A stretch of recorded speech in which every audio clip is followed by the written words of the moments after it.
নমস্কার বন্ধুরা, রেণুকা রান্নাঘরে সকলকে স্বাগত জানাই। আজকে নিয়ে এসেছি কাতলা মাছের তেল, কাতলা মাছের আঁশ। এই কাতলা মাছের আঁশটা আমি তেঁতুল টক করবো। কাতলা মাছের তেল মসুর ডাল দিয়ে, কাঁচা লঙ্কা পেঁয়াজ কুচি দিয়ে ভাজা করবো।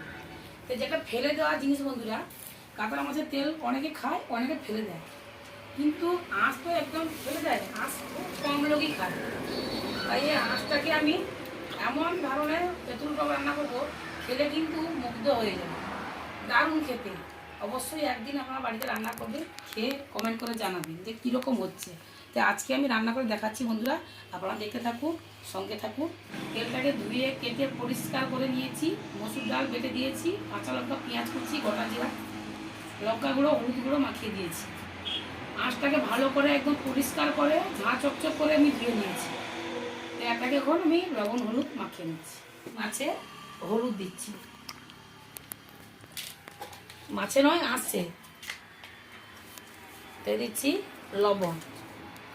আজকে কীরকম রান্না করব, একদম নতুন ধরনের রান্না। ভালো করে মাখিয়ে নিয়েছি, একে এখন আমি রেখে দিচ্ছি। মাছের তেলটা পরে ভাজা করবো, কড়াটা ধুতে হবে এবং তিতা হয়ে যাবে। প্রথমে আমি টকটা রান্না করে নিচ্ছি। দেখুন বন্ধুরা, আমি টকটা কেমন রান্না করছি আপনারা দেখতে থাকুন। কড়াইতে দিচ্ছি সরষের তেল,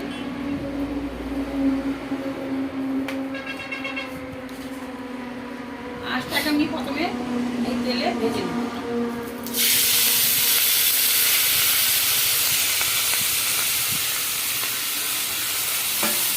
আঁশ ভেজে যায় বন্ধুরা, কিন্তু আঁশ যে এত সুস্বাদু রান্না হয় আপনারা অবশ্যই কেউ জানে কেউ জানে না। তো আজকে দেখতে থাকুন আমি কীরকম রান্না করছি, দেখলে যেটা খুব ভালো লাগবে দেখতে। বন্ধুরা, আমি অল্প অল্প করে তেল দিয়ে আঁশটা ভেজে নিচ্ছি। দেখুন এবং পুকুরে যাচ্ছে দেখুন। আর বন্ধুরা, আপনারা ভাবছেন হয়তো যে শক্ত হবে, এত সুন্দর নরম হবে তেঁতুলটাকে, অসাধারণ হবে খেতে। বন্ধুরা, এই আঁশটা একদম সুন্দর করে ভেজে নিয়েছি। দেখুন কত সুন্দর করে ভেজে নিয়েছি দেখুন। তাই আমি তুলে নিচ্ছি। এখন আঁশটা আমি ঢেলে নিচ্ছি।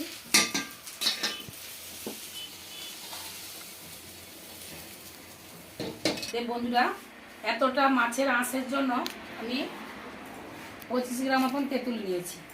এই আমি তেঁতুল মাঠটা করে নিচ্ছি। কড়াইতে দিচ্ছি সরষের তেল,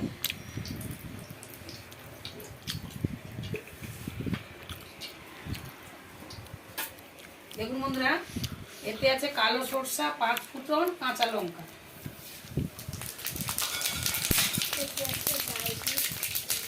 এখন কাঁটা ধরে রাখলে তেলটা মুখে গেছে ঠিক আছে, সরষা ফাটবে তো।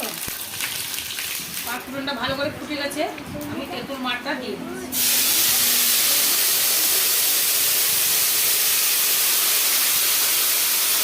বন্ধুরা, আমি 2 বাটি তেঁতুল মাঠটা জল করে দিয়ে দিয়েছি। আমি দিচ্ছি হলুদ গুঁড়ো, দিয়ে দিচ্ছি আমি লবণ। লবণটা একটু বেশি করে লাগবে, কেন তেঁতুলের টকে একটু লবণটা বেশি করে লাগবে। এই যে আঁশগুলো ভাজা আছে, কাতলা মাছের আঁশ আমি দিয়ে দিচ্ছি।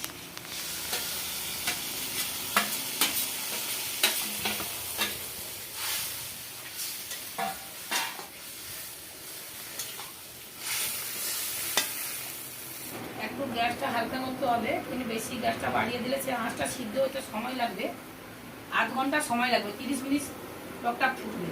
আমি উপর দিকে দিয়ে দিচ্ছি স্বাদ মতো চিনি দিয়ে। বন্ধুরা, আমি ঢাকনা দিয়ে দিচ্ছি 30 মিনিট। পুরোটা ঢাকনা একসঙ্গে দেবো না, 15 মিনিটে ঢাকনা খুলে দেবো। দেখার পরে আমি আবার 15 মিনিট ঢাকনা দিয়ে দেবো। তাই আমি এখন ঢাকনা দিয়ে দিচ্ছি 15 মিনিট। বন্ধুরা দেখুন টকটা কত সুন্দর হয়েছে, দেখুন একদম আঁশটা গুটিয়ে একদম মানে একটু হয়ে গেছে। দেখুন আমি একটা ভেঙে দেখাচ্ছি, গরম আছে, দেখুন কত সুন্দর হয়েছে, কত সুন্দর নরম হয়েছে। এই বন্ধুরা, কাতলা মাছের আঁশ নিতে হবে কিন্তু, আর অন্য কোনো আঁশ নিলে হবে না। কাতলা মাছের আঁশটাকে ধুয়ে পরিষ্কার করে লবণ হলুদ মাখিয়ে দিতে হবে, দিয়ে আমি যেরকম দেখালাম তেলে ভালো করে ভাজতে হবে। ভালো করে ভাজার পরে সে আঁশটা কী হবে, এরকম পুরো পুরো গুটিয়ে দেবে, এরকম করে পুরো গুটিয়ে দেবে, এরকম করে পুরো গুটিয়ে দেবে। দিলে 8 ঘন্টা 30 মিনিট টকটাকে ফুটাতে হবে। তেঁতুল একটু বেশি যাবে, 30 মিনিট ফুটাতে হবে টকটাকে। ফুটতে ফুটতে ফুটতে ফুটতে সেই আঁশটা একদম নরম হয়ে যাবে। আরও আমি ঢেলে দিচ্ছি।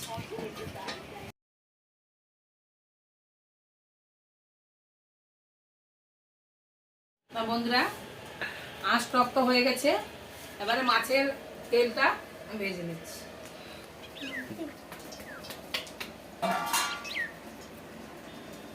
তেলটা গরম হয়ে গেছে, ভালো করে মাছের তেলটা মাখানো আছে, দিয়ে দিচ্ছি।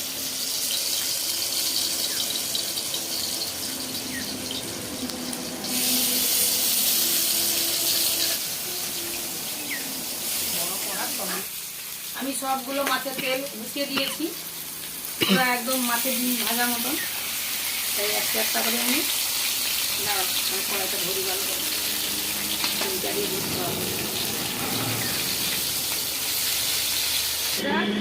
মাছ ভাজাটা হয়ে গেছে, আমি তুলে দিচ্ছি। কত সুন্দর করে ভাজা হয়েছে দেখুন, আমি দেখাচ্ছি। একদম মাছের ডিমের থেকে আরো ভালো ভাজা হয়েছে। গরম ভাতে আর কিছুই লাগবে না, এই ভাজাটা দিয়ে ভাত খাওয়া হয়ে যাবে বন্ধুরা। এই কাঁচা লঙ্কা, পেঁয়াজ কুচি আর এই যে সমস্ত দেওয়া আছে মশলাগুলো, এইগুলো দিয়ে ভাত খাওয়া হয়ে যাবে। তাই আমি টকটা একটু খেয়ে দেখছি।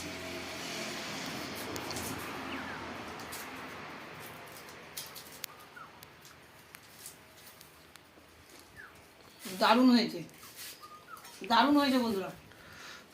মাছের টকে মানে মাছ থেকে মাছের আঁশ যে এত টক সুন্দর হয় না, খেলে আপনারা বুঝতে পারবেন না। কিন্তু টকটাকে ভালো করে, আঁশটাকে ভালো করে ভাজতে হবে। ভাজার পরে তেঁতুল জল করে তারপরে দিতে হবে, ভালো করে রান্না করতে হবে বন্ধুরা। কিন্তু টকটাকে 8 ঘন্টা 30 মিনিট ভালো করে ফোটাতে হবে, তবে গিয়ে আঁশটা নরম হবে।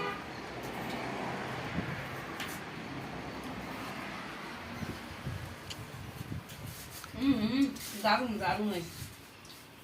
অবশ্যই আপনারা বাড়িতে মাছ তো অনেক মাছ খান, কিন্তু কাতলা মাছের আঁশের টক আর কাতলা মাছের তেলের এরকম কাঁচা লঙ্কা, পেঁয়াজ, মসুর ডাল দিয়ে ভাজা অবশ্যই বাড়িতে বানিয়ে খাবেন। খেয়ে কমেন্ট করে জানাবেন কেমন লাগলো ভিডিওটা, বা তরকারিটা কেমন লাগছে জানাবেন কমেন্ট করে। কিন্তু বন্ধুরা ঠিকঠাক রান্না করতে হবে, বারে বারে বলছি। আর বন্ধুরা সবাই ভিডিওটা দেখে কমেন্ট করবেন এবং লাইক করবেন, লাইক করে পুরো ভিডিওটা দেখবেন। পুরো ভিডিও দেখার পরে সাবস্ক্রাইবটা করে দেবেন। সবাই ভালো থাকবেন, সুস্থ থাকবেন।